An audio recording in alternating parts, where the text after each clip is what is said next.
Good afternoon, honorable teachers and all of my batchmates. Today I am Anurag Pankholi of Government Doon Medical College Dehradun of batch 2019 is going to present a seminar on red blood cells. Now, coming to the whole red blood cell is discussed under description, membrane integrity, abnormal red cells and red cell fragility. So I will discuss the 1 and 2 and 3 and 4 will discuss by the next presenter. Now coming to the introduction.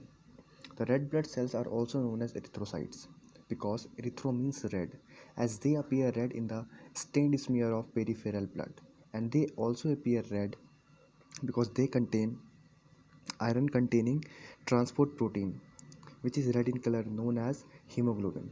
Now, RBC forms the major cellular element of the blood, and normal red blood cell is circular, non-nucleated, as they doesn't contain any nucleus, so they doesn't have any capability to divide, and they are biconcave in shape. The biconcave shape increases the surface area and increases the oxygen and carbon dioxide exchange. Now, coming to the dimensions of the RBC. The dimensions of the RBC are: the shape is biconcave, the size of the red blood cell is 7.5 micrometer along its diameter, the thickness is in variation. The thickness varies along the whole length of the diameter. The increased surface area, sorry, the thickness the thickness vary along the whole length of the diameter. It is 2 micrometer at the periphery and it is 1 micrometer at the center. Now, the surface area is 140 micrometer square and its volume is 87 micrometer cube. Now, coming to advantages of the biconcavity of the red blood cells. First is they can they can withstand lysis in the hypotonic environment. Second is increased surface area. Due to increased surface area, it lead to the increased gaseous exchange across its membrane. Third is a deformability, or we can say easy folding. Deformability means they can readjust their shape, or we can they can readjust its shape, and they have the ability to change the shape and size. RBC, the size of the RBC is 7.5 micrometer along its diameter, but RBC can also travel through those capillaries whose lumen is less than its own diameter. Like in this, like as shown is this diagram, the RBC is traveling through a capillary of lumen 3.5 micrometer. So while traveling through these capillaries, the RBC readjusts its shape while traveling through these, so that it can get passed through this without getting any damage or without getting ruptured. And this property of readjusting its shape is known as deformability. Now coming to the composition of the red blood cells.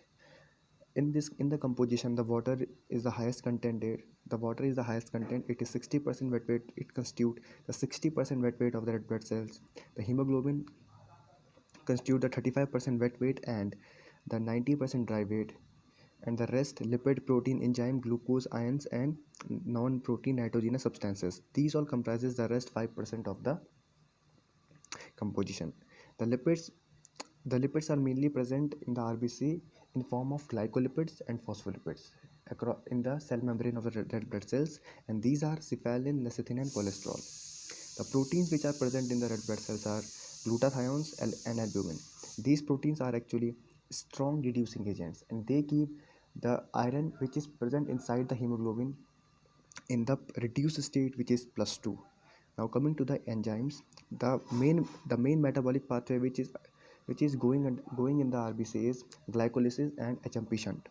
So the glycolysis is happening in the RBC, so that's why it also contains the glycolytic enzymes, which in which the catalase is one of those glycolytic enzymes, and it also contains carbonic anhydrase. Carbonic anhydrase is a biocatalyst in the exchange mechanism to form the carbonic acid from the carbon dioxide, which is liberated from the tissue.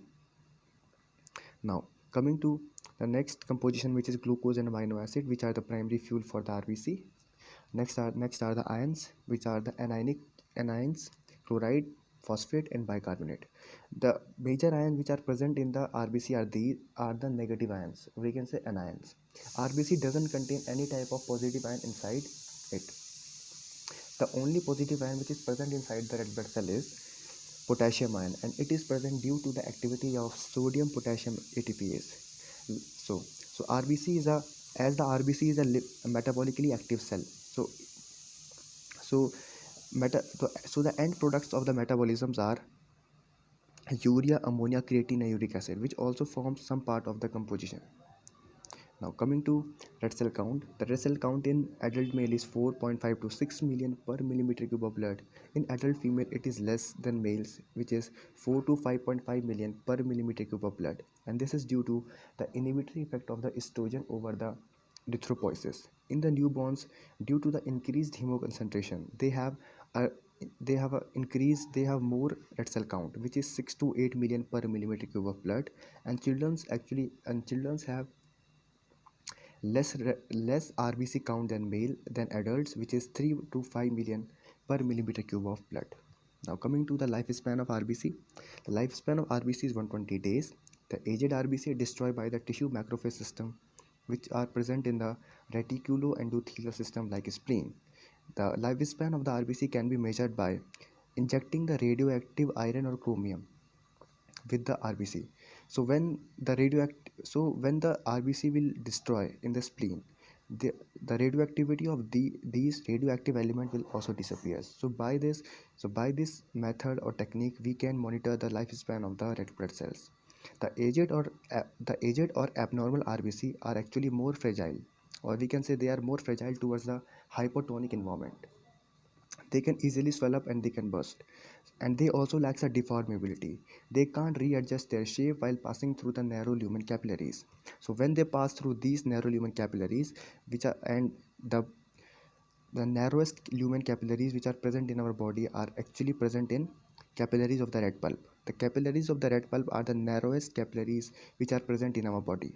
And so the aged RBC or abnormal RBC, they can't get through them, so because of their very narrow lumen. So when they tend to pass through them, they actually rupture, and they can't squeeze them out while passing through them, and they form the RBC fragments, and the hemoglobin which is present inside them is also gets destroyed.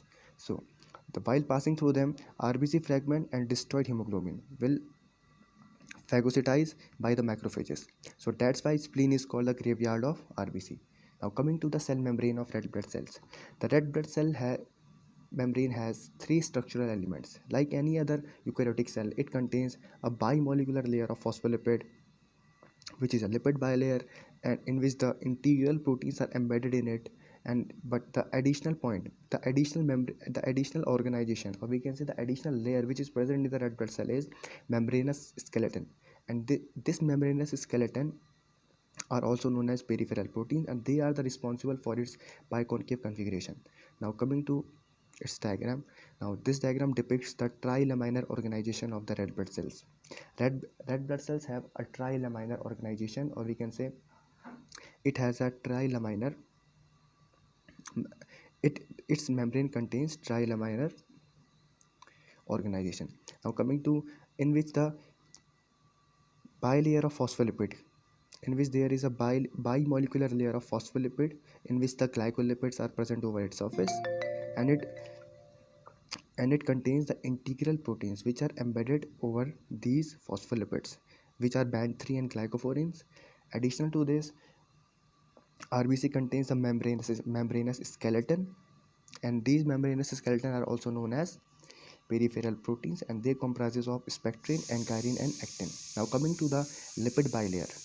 Now the bimolecular layer of lipid which is present in the cell membrane of the red blood cells are composed of phospholipids and cholesterol. They they provides the impermeable they provides impermeable barrier between the cytoplasm and the external environment. Now the third thing is they provide slippery exterior to the RBC. So RBC travel along the blood vessels of our body. So the inner lining of the blood vessel is the vascular endothelium. So while passing through the vascular endothelium, so that RBC doesn't get stick to the vascular endothelium of the blood vessel. So that's why the lipid bilayer provides the slippery exterior to the red blood cell membrane. Now coming to the integral proteins, which are band 3 proteins and glycophorins. Band 3 protein is the major anionic exchanger. As we can see in this diagram, band 3 is the major anionic exchanger. It exchanges the chloride with the bicarbonate ion in the lung capillaries. Next integral protein is the glycophorins. Glycophorins Glycophorins are the protein. Glycophorins provide the negative charge over the surface of the red blood cells. And the significance of this negative charge is so that RBC don't get clustered with themselves, so that they can't form a group with themselves, because it will lead to blockage of the small lumen capillaries, so that they can't they can't get, so that they can't form a group, or so that they can't, so that they doesn't form groups on their own. So that's why glycophorins provide a negative surface charge over the surface of the RBC. So this is the function of glycophorin. Now the integral proteins which are present over the which are embedded in the bimolecular layer of phospholipid. These protein also contains the antigens, blood group antigens, which form the fundamental basis of the blood grouping. Now coming to the membranous skeleton, it comprises of spectrin, ankyrin, and actin. Now these proteins are actually responsible for its biconcave configuration. If these proteins are not present in the RBC, it will become spherical. So the spectrin is the major protein which provides RBC its shape, which is biconcave. What is the ankyrin doing? Ankyrin means anchor. It is anchoring the bimolecular layer of phospholipid with the spectrin. Anchoring means anchor.